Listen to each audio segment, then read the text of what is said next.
Another video और आपका स्वागत है। आज जो वीडियो हम लेकर आए उसका टाइटल है PM Modi participates in a community event in Melbourne, Australia. तो चलिए देख लेते हैं ये video. Your love of this country has made it better, stronger and more vibrant.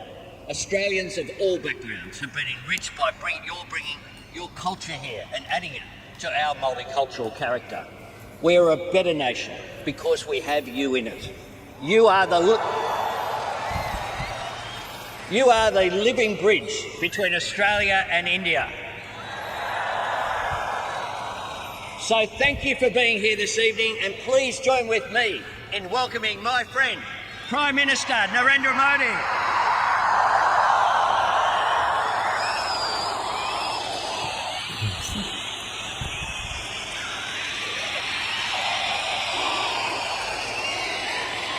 बड़ी गर्मजोशी से हैं।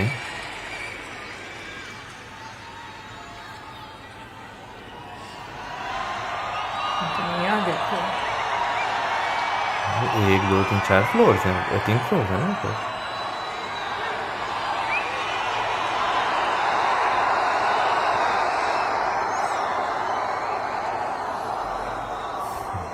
बच्चा था ना। I would like to begin by acknowledging the traditional owners of the land on which we meet, and I pay my respects to their elders, past, present, and emerging.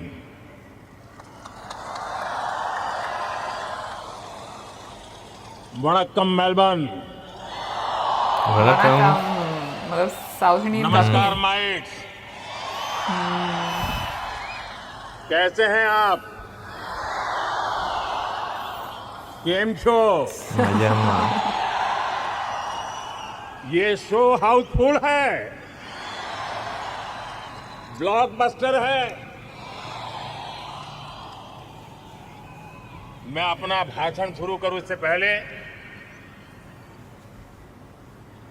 Victoria के premium और मेरे मित्र प्रधानमंत्री जी के सम्मान में आप सब अपने मोबाइल फोन की फ्लैश लाइट बजा के इनको सम्मानित कीजिए। वाह जी वाह। इनके सम्मान में। वाह।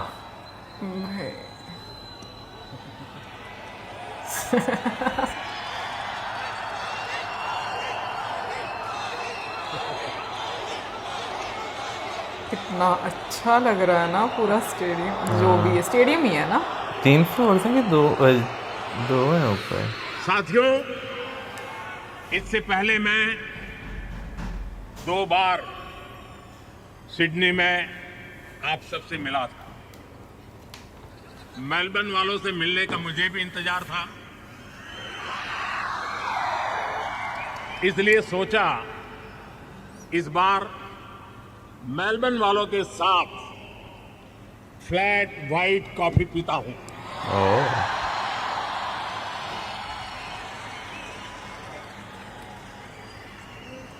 साथियों, जिस एनर्जी से आप सभी ने, हमारे ओसी फ्रेंड्स ने हम सभी को वेलकम किया है, वो और भी अमेजिंग है।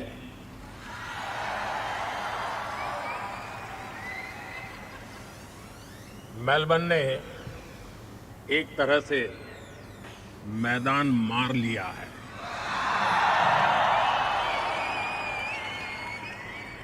साथियों, मैं मेरे मित्र, भारत के मित्र प्राइम मिनिस्टर एंथनी अल्बनीसी का भी बहुत आभारी हूं। आप सिडनी में भी साथ थे और आज यहां मेलबर्न में भी भारतीय कम्युनिटी के बीच आए, और ये एक प्रकार से फुल सर्कल हो गया है। अहमदाबाद, जहां दुनिया का सबसे बड़ा क्रिकेट ग्राउंड है, और मेलबर्न जहां आइकॉनिक स्टेडियम है,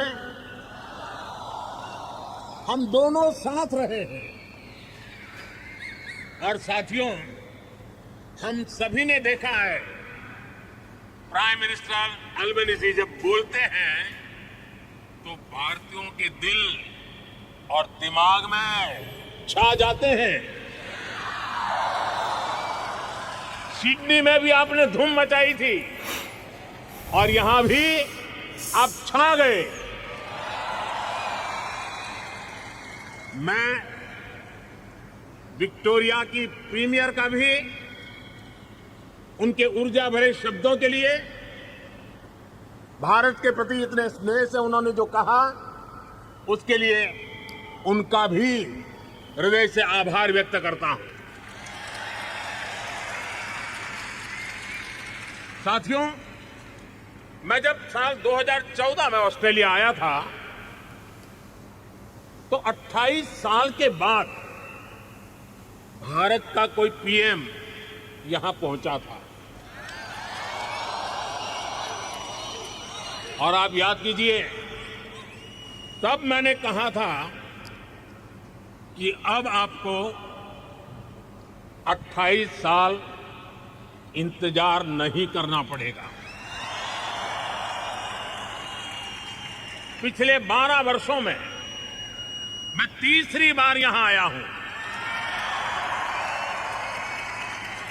यानी इस बार हैट्रिक लगी है। ये दिखाता है कि भारत और ऑस्ट्रेलिया के रिश्ते किस ऊंचाई पर है। और जानते हैं इसमें सबसे बड़ी भूमिका किसकी है?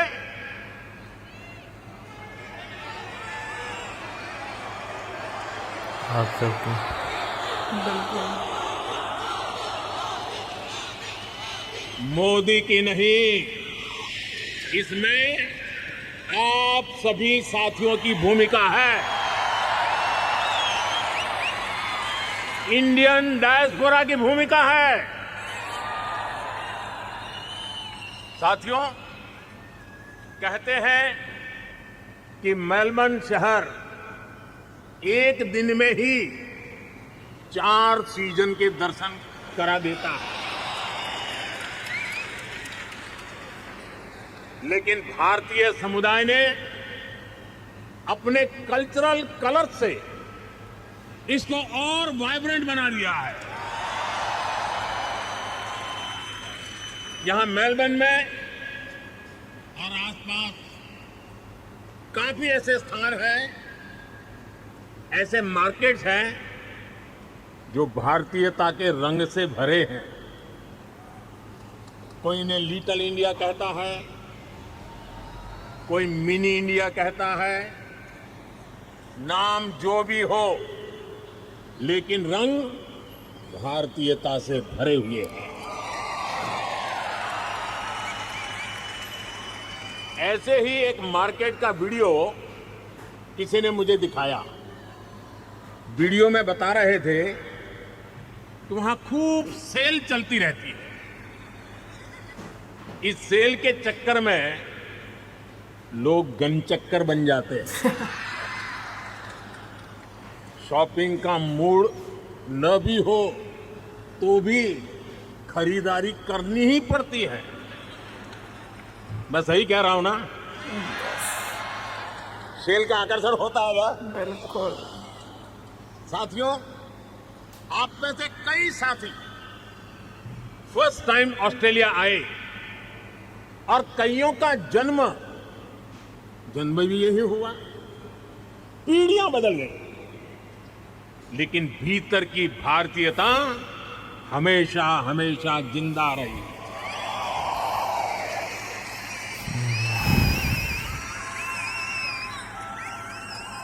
यहां कई सारे साथी ऐसे होंगे जिनके घर में कम से कम 2 टाइम जोन चलते हैं। क्या चलते हैं? यहां बच्चे स्कूल से घर ऑस्ट्रेलियन टाइम के हिसाब से आते हैं, लेकिन भारत में दादा दादी, नाना नानी वीडियो कॉल पर इंतजार कर रहे होते हैं।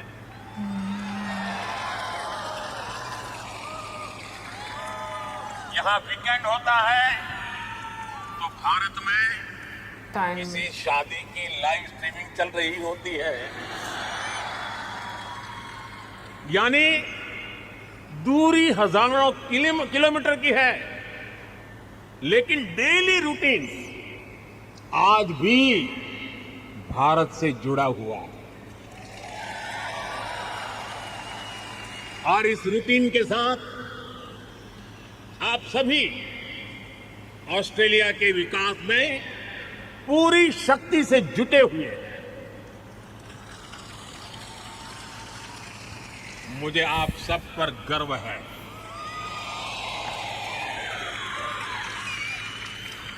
साथियों, हम भारतीय ऐसे ही हैं जैसे दूध में चीनी मिल जाती है, उसे और मीठा कर देती है। वैसे ही हम भारतीय दुनिया में अपने प्रेम का रंग घोलते रहते हैं। घर में दूध ऑस्ट्रेलिया वाला आता है, लेकिन चाय भारत वाली बनती है।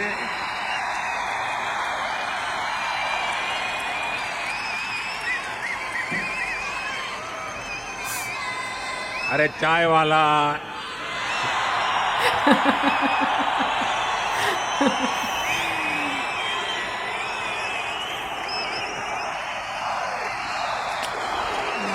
he knows very well.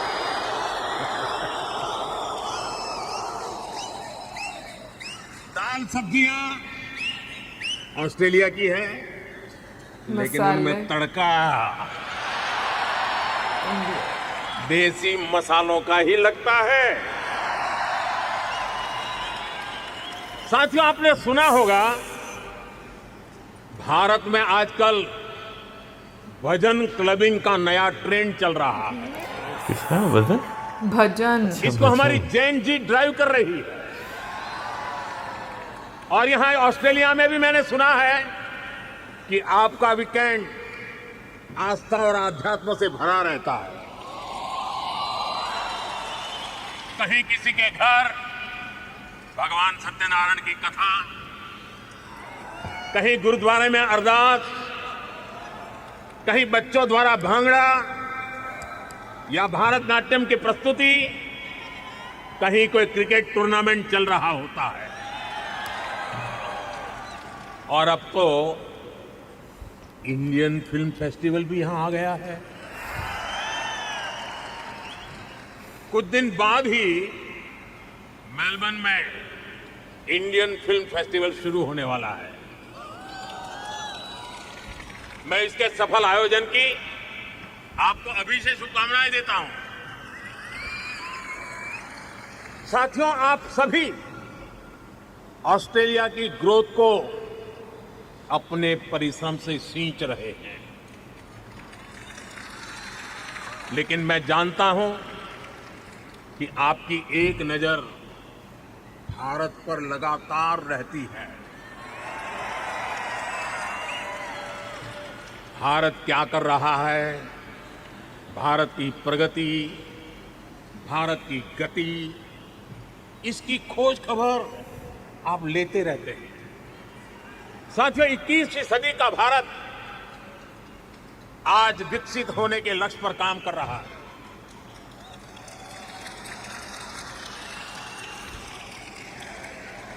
एक सपना पूरा होता है तो नया सपना जन्म ले लेता है।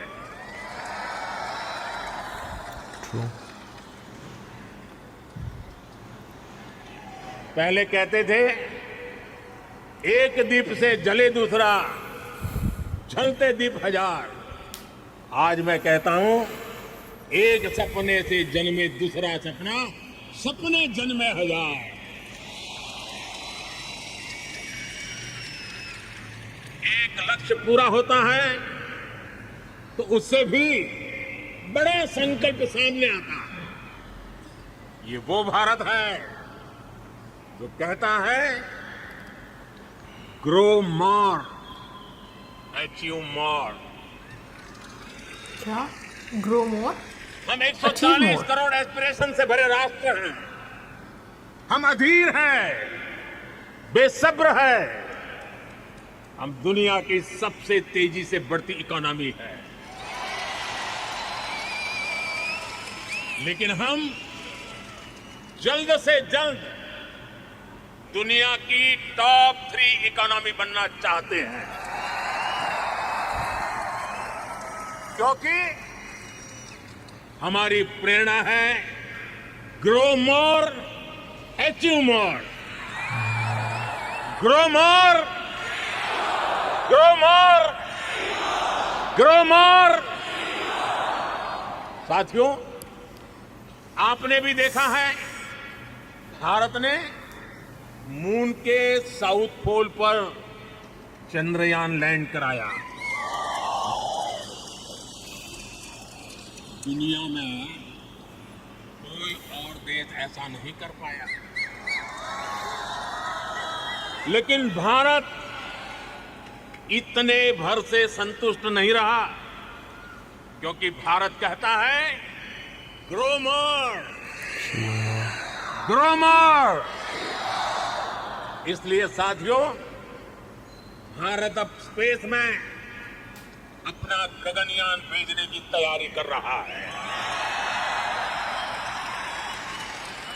भारत अब अपना स्पेस स्टेशन बनाने के लक्ष्य पर चल रहा है। साथियों, कुछ साल पहले तक 5G टेक्नोलॉजी को लेकर बड़े सवाल देश के सामने थे।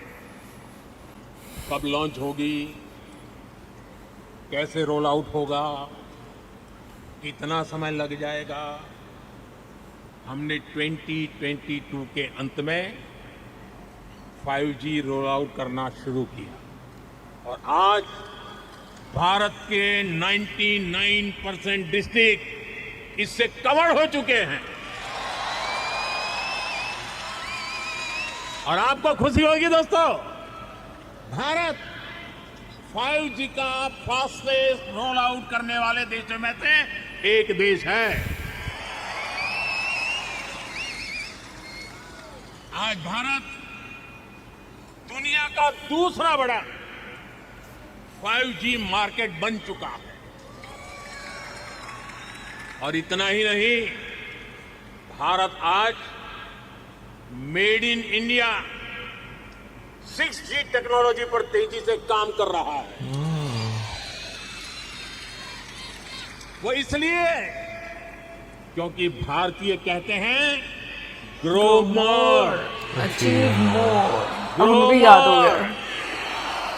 साथियों, पिछले 12 वर्षों में भारत के 2 दर्जन से अधिक शहरों में मेट्रो नेटवर्क पहुंच चुका है।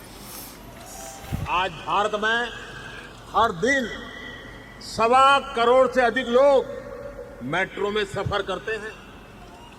भारत दुनिया का तीसरा बड़ा मेट्रो नेटवर्क वाला देश है। लेकिन हम भारतीय इससे भी संतुष्ट नहीं हैं। हम कहते हैं "Go more! Grow more!" इसलिए हम भारत में नमो भारत रैपिड रेल और वंदे भारत जैसे सेमी हाई स्पीड नेटवर्क को तेजी से बढ़ा रहे हैं। एक और उदाहरण मेक इन इंडिया का है। बीते 12 वर्षों में make in India global brand बन गया है। हमारे मोबाइल फोन, हमारे इलेक्ट्रॉनिक दुनिया भर में पहुंचे। हमारे ऑटोमोबाइल, हमारे फार्मा प्रोडक्ट्स का ग्लोबली और विस्तार हुआ। भारत के डिफेंस प्लेटफॉर्म की कैपेबिलिटी और क्रेडिबिलिटी दुनिया देख रही है।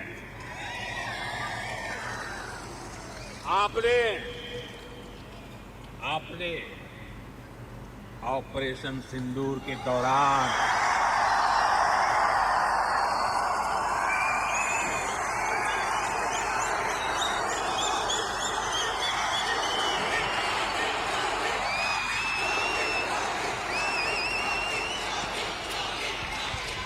ऑपरेशन सिंदूर के दौरान डेमो तो देख ही लिया होगा।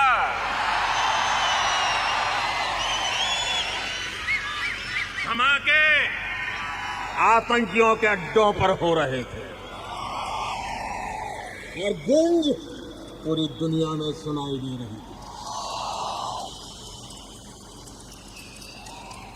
टेरर कैंप पर इस करारे प्रहार से आपको गर्व हुआ कि नहीं हुआ? हुआ कि नहीं हुआ? साथियों,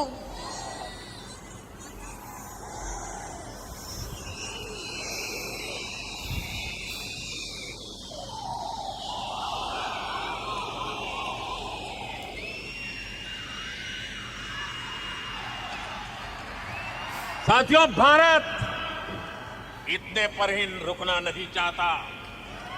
भारत कह रहा है ग्रो मोर, ग्रो मोर। इसलिए आज चिप से लेकर शिप तक मैन्युफैक्चरिंग का भारत में एक नया इकोसिस्टम डेवलप किया जा रहा है। साथियों, भारत के बड़े सपनों, बड़ी एस्पिरेशंस की नींव है भारत का नागरिक, वी द पीपल, और इन सपनों को एनर्जी दे रहा है। पीपल फर्स्ट यानी नागरिक देवो भव का मंत्र, ये आज के भारत की गवर्नेंस का मूल मंत्र बन गया।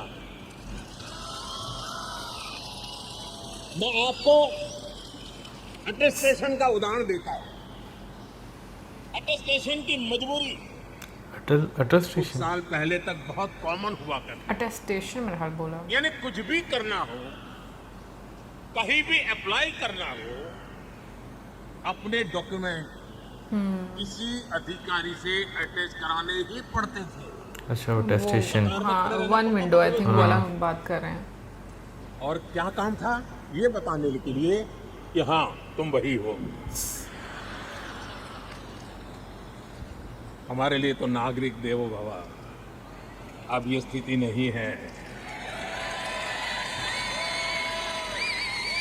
अब ज्यादातर काम सेल्फ अटेस्टेशन से ही चल जाता है। वहां से जो यात्रा शुरू हुई वो भारत में डीजी लॉकर तक पहुंच गई है। एक ऐसी डिजिटल व्यवस्था जिसमें भारतीय अपने डॉक्यूमेंट्स डीजी फॉर्मेट में रख सकते हैं। इसमें एक क्लिक में डॉक्यूमेंट शेयर होता है, वेरीफाई होता है, एक्सेप्ट होता है। साथियों, व्यवस्था बनाना एक चीज है, सही बात। उसे स्केल और सिक्योर फीचर के साथ बनाना बहुत बड़ी उपलब्धि होती है। आप जानते हैं कि आज भारत में डीजी लॉकर के कितने यूजर हैं?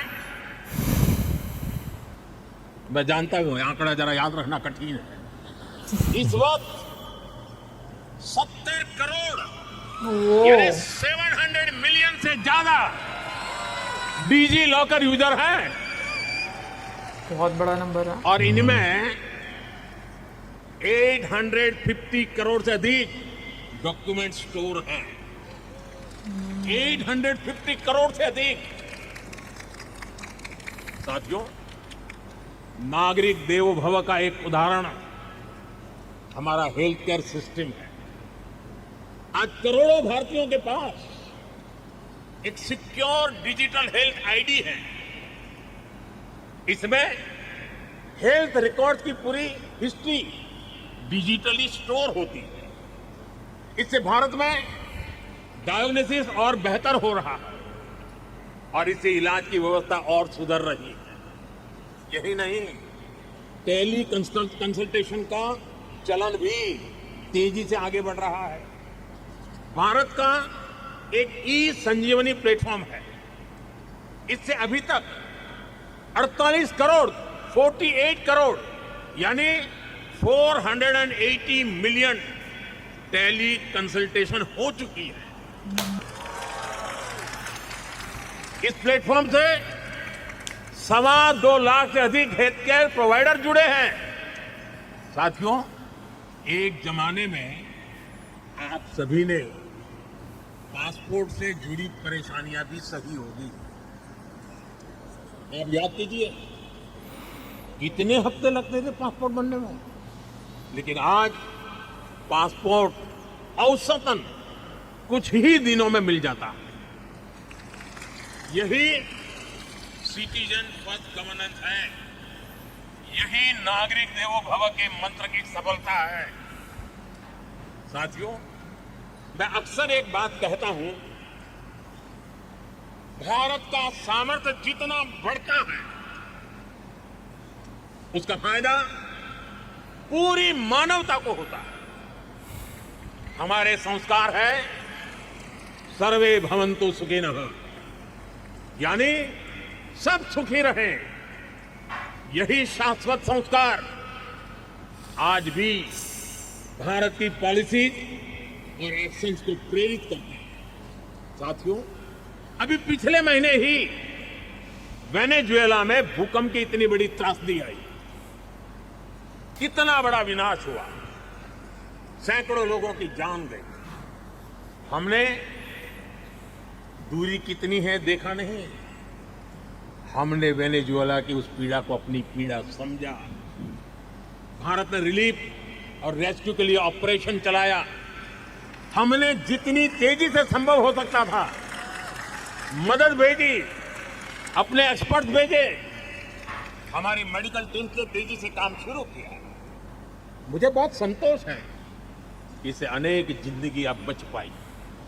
साथियों, ऐसे ही तुर्की और सीरिया में जब भूकंप आया तब भी भारत ने बहुत तेजी से राहत और बचाव के लिए मदद भेजी। ऐसे अनेक उदाहरण हैं। पिछले साल हमने म्यांमार में ऑपरेशन ब्रह्मा चलाया। श्रीलंका में साइक्लोन की तबाही हुई तो वहां ऑपरेशन सागर बंधु चलाया। साथियों, कोरोना काल की यादें भी आज तक हमारे मन में ताजा। हमने दुनिया भर से भारत के ही नहीं अन्य देशों के नागरिकों को भी अपने अपने घर पहुंचाया, रेस्क्यू ऑपरेशन चलाया, जरूरतमंदों तक दवाई पहुंचाई, 100 से अधिक देशों को वैक्सीन भेजी।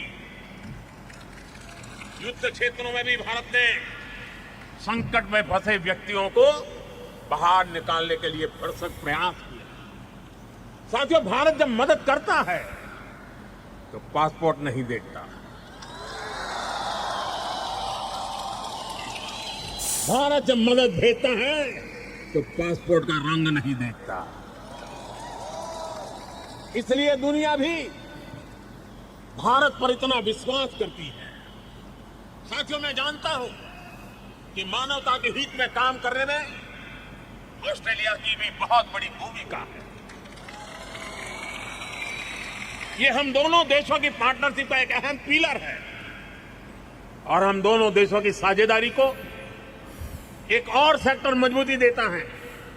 ये सेक्टर है स्पोर्ट्स, खेलकूद।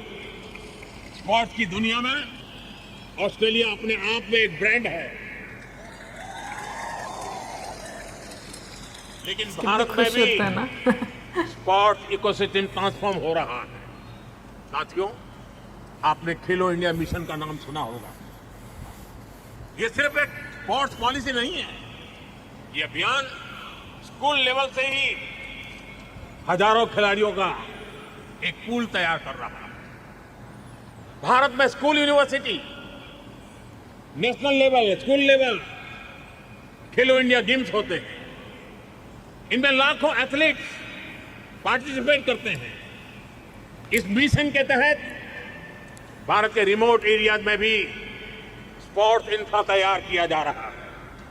इससे ज्यादा से ज्यादा एथलीट्स को, खासतौर पर हमारी बेटियों को ज्यादातर अवसर मिल रहे हैं। और ये सिर्फ शहरों तक सीमित नहीं है।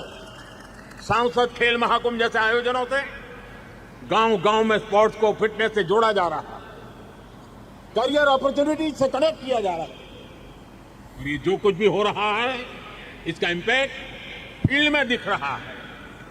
भारत के एथलीट्स, भारत की टीम्स बेटर से बेस्ट होती जा रही है। साथियों, यही कॉन्फिडेंस भारत को स्पोर्टिंग लीग के नेक्स्ट लेवल पर ले जा रहा है। 2030 कॉमनवेल्थ गेम्स भारत होस्ट कर रहा है। भारत 2036 ओलंपिक्स को होस्ट करने का भी दावेदार है। मुझे पूरा विश्वास है स्पोर्ट्स के क्षेत्र भी ऑस्ट्रेलिया और भारत की पार्टनरशिप का और विस्तार होके रहेगा। साथियों, भारत और ऑस्ट्रेलिया जो कुछ भी करते हैं वो हम दोनों देशों के लिए भी शुभ होता है। इसका एक बड़ा उदाहरण भारत ऑस्ट्रेलिया ट्रेड एग्रीमेंट है। आपने वो शेर सुना होगा, आपको तो याद भी होगा, मैं अकेला ही चला था जानिब ए मंजिल, लोग साथ आते गए और कारवां बनता गया। अब सुना हुआ है ऐसे ही वैसे मैंने। भारत और ऑस्ट्रेलिया का एग्रीमेंट एक है ना? शुरुआत ये थी इधर थोड़ी डिफरेंट वाली और थी। आज ये कारवां दुनिया के लगभग 40 देशों के साथ ट्रेड एग्रीमेंट तक पहुंच चुका है। साथियों, हम केवल ट्रेडिंग नेशन नहीं है, हम इनोवेशन को, साइंस एंड टेक्नोलॉजी को महत्व देते हैं। ऑस्ट्रेलिया की अनेक उपलब्धियां हैं। Hearing implant, wifi, cervical cancer vaccine, flight black box, secret ballot voting, ऐसे कितने इनोवेशंस हैं जिनमें ऑस्ट्रेलिया का एक बड़ा रोल रहा है। और आज ये पूरी दुनिया को बेहतर बनाने का काम कर रहे हैं। साथियों, ऐसे ही भारत भी अपने साइंस, टेक और इनोवेशन इकोसिस्टम को ट्रांसफॉर्म कर रहा है। आपको ये जानकर खुशी होगी, आज भारत के 10,000 स्कूलों में अटल टिंकरिंग लैब चल रही है। ये स्कूल लेवल पर ही इनोवेशन का माइंडसेट तैयार कर रही है। बीते 12 वर्षों में भारत दुनिया का तीसरा बड़ा स्टार्टअप इकोसिस्टम बन गया है। लेकिन मैं नंबर बताऊंगा तो आप भी हैरान रह जाएंगे। आप डेटा सुनना चाहेंगे तो बताऊं, आज भारत में 2 लाख से अधिक रजिस्टर्ड स्टार्टअप हैं। भारत में हर महीने 4,000 से ज्यादा नए स्टार्टअप रजिस्टर हो रहे हैं। और डिफेंस और स्पेस जैसे सेक्टर में भी सैकड़ों स्टार्टअप काम कर रहे हैं। इनके उदाहरण मैं इसलिए दे रहा हूं क्योंकि ये सारे सेक्टर पहले भारत में बंद थे। कुछ साल पहले ही इनको प्राइवेट एंटरप्रेन्योरशिप के लिए खोला गया। और आप देखिए, भारत का एक स्पेस स्टार्टअप बहुत जल्द अपने रॉकेट में पहली बार सैटेलाइट लॉन्च करने जा रहा है।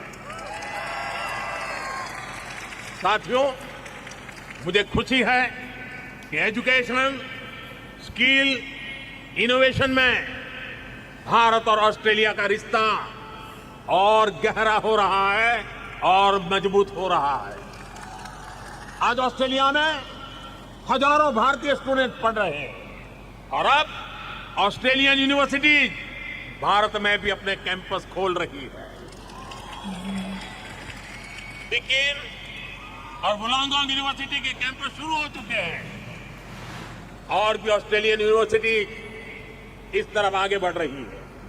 और ये केवल नए कैंपस खोलने तक की बात नहीं है, ये दुनिया को स्किल, इनोवेटिव टैलेंट देने का, ग्लोबल लीडरशिप तैयार करने का भी अभियान है।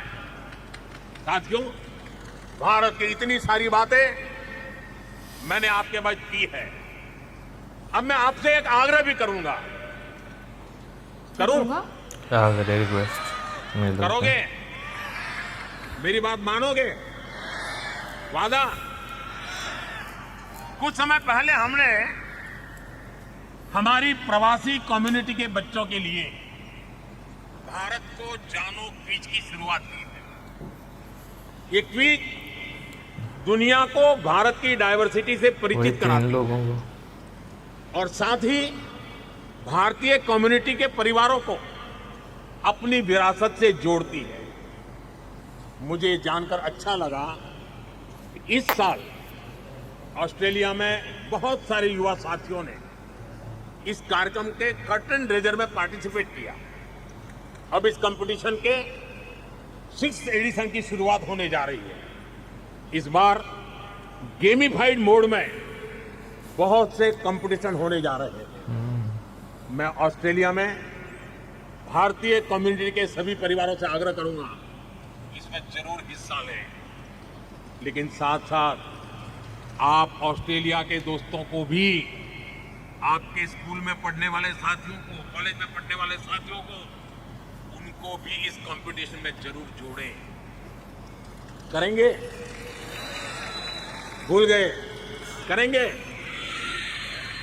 साथियों, आप सभी ने भारत ऑस्ट्रेलिया के रिश्तों को मजबूत बनाने में बहुत मेहनत की है, बहुत योगदान दिया है।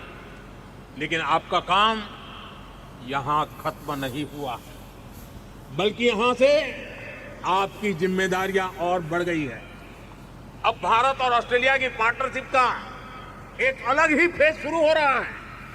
इसलिए आप ऐसे ही भारत ऑस्ट्रेलिया संबंधों को अपने जोश से भरते रहिए, चौके छक्के मारते रहिए। आपकी सफलता में ही भारत और ऑस्ट्रेलिया की सफलता है।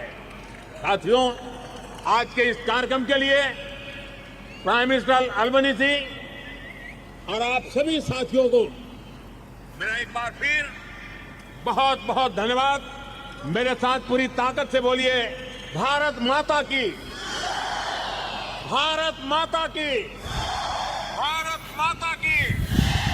वंदे वंदे वंदे वंदे वंदे वंदे वंदे वंदे वंदे वंदे।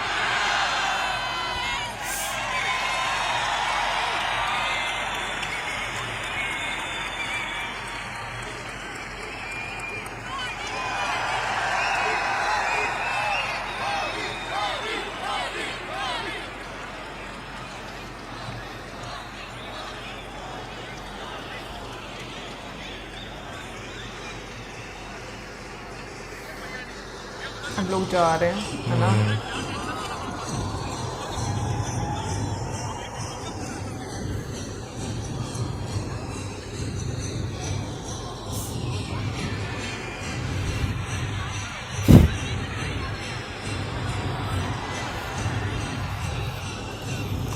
क्योंकि स्टेडियम हो गया ना, लग तो रहा है। ये ऊपर से कवर्ड है क्या? नहीं नहीं, कोई छत होगी ना उतनी आगे, वैसे होती नहीं स्टेडियम के छाँव के लिए, जहाँ पे बैठे होते हैं। Gentlemen, that concludes this event. Please remain seated until the VIPs exit this arena. Thank you so much. पहले आज की वीडियो में मैं भाई इस चीज़ को बिल्कुल एडमायर करना चाहूँगी कि प्राइम मिनिस्टर मोदी जी को बहुत अच्छे से पता है कि लोगों को किस तरीके से इंगेज करना है या इंगेज रखना है। वो जो लाइन बोलते हैं या जो भी वो शब्द यूज़ करते हैं, वो लोगों को कितना ज़्यादा प्रभावित करता है और लोग कितने ज़्यादा उस चीज़ को लेकर उत्सुक, नहीं क्या था वर्ड, उत्सुक होते हैं। मतलब वो चीज़ एक आप कह लो कि लीडर को पता हो तो मुझे लगता है कि वो वाकई में सक्सेसफुल लीडर रहता है। दूसरा, जैसे ही उन्होंने अपना एक भाषण स्टार्ट किया, जो सबसे अच्छी चीज़ मुझे लगी वो ये कि उन्होंने बहुत बैलेंस तरीके से जो भाषण है वो दिया। लाइक अगर हम लोग ऑस्ट्रेलिया और इंडिया के रिलेशंस की बात करें तो जिस तरीके से उन्होंने लोगों को मतलब इंडिया की अचीवमेंट्स के बारे में बताया, उसके साथ उन्होंने ऑस्ट्रेलिया की अचीवमेंट, फिर उसके बाद लोगों का क्या योगदान है और किस तरीके से वो ऑस्ट्रेलिया की बेटरमेंट के लिए और इंडिया की बेटरमेंट के लिए अपना अपना रोल प्ले कर सकते हैं, उन सब चीज़ों का भी बीच में जिक्र यार किया। मुझे जो है ना, जो लोगों को एंगेज करते हैं ना बीच में, जैसे वो ये बात ग्रो करते हैं कि ग्रो जैसे वो ये बात करते हैं, है ना, यही था। हाँ Sorry. बिल्कुल, जैसे वो बीच में जो है ये बात करते हैं कि भाई आप लोगों का जो है वो बहुत ज़्यादा योगदान है। तो इससे जो है ना भाई, जो कम्युनिटी होती है ना, जिस कंट्री में भी वो जाते हैं, उनसे जब वो ये बात करते हैं तो उनमें जो है ना एक और अलग लेवल का मोटिवेशन आती है, जोश जो है उनके अंदर जो है वो आता है कि हाँ भाई, एक भावना होती है ना कि उन्होंने अपने कंट्री के लिए जो है ना वो कुछ किया है, भैया थोड़ा थोड़ा कंट्रीब्यूट सारों ने किया हो, लेकिन योगदान जो है वो दिया जा रहा है। फिर उसके बाद जो जैसे वो एजुकेशन की बात करते हैं, टेक्नोलॉजी की बात करते हैं, स्पोर्ट की बात करते हैं, स्पोर्ट्स की, तो मेरा ख्याल है कि भाई ये चीज़ें जो है ना बताना ज़रूरी भी हैं कि भाई आपके कंट्री में, हालांकि अगर हम देखें तो भाई इंडिया का एजुकेशन लेवल जो है वो हमारे साउथ एशिया रीजन में जो है वो बहुत अच्छा है, लेकिन उसके बावजूद जब इंटरनेशनल यूनिवर्सिटियाँ आपकी कंट्री में आएंगी तो आपको जो है ना और अपॉर्चुनिटीज़ और रास्ते जो है वो खुलेंगे। आपको जो है दूसरे मुल्क के जो एकेडमिक्स हैं उनका आइडिया होगा कि भाई क्या जो है ना एक अंतर जो बाकी रहता है वो कैसे कवर करना है। बिल्कुल, और अभी मैंने कोशिश किया कि मैं मौसम की बात में बिल्कुल भी इंटरफेरेंस ना करूं। यार वो थोड़ी सी ना बंदा वो बीच बीच में लाइन जोश में याद आ आती है ना, हाथ पर बंदा बोलता है उस चीज़ को लेकर।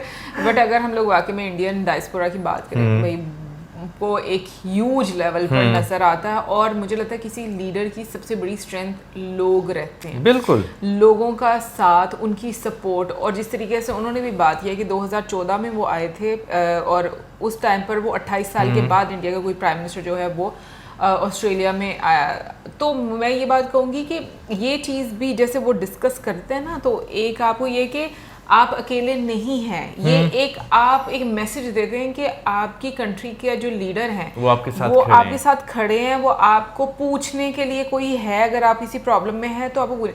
तो ये मैसेज जाता है एक लीडर की तरफ से। बाकी कमेंट सेक्शन में आप जरूर बताइएगा कि आपको आज की वीडियो कैसी लगी। मिलेंगे नेक्स्ट टाइम, सब्सक्राइब करना। बाय।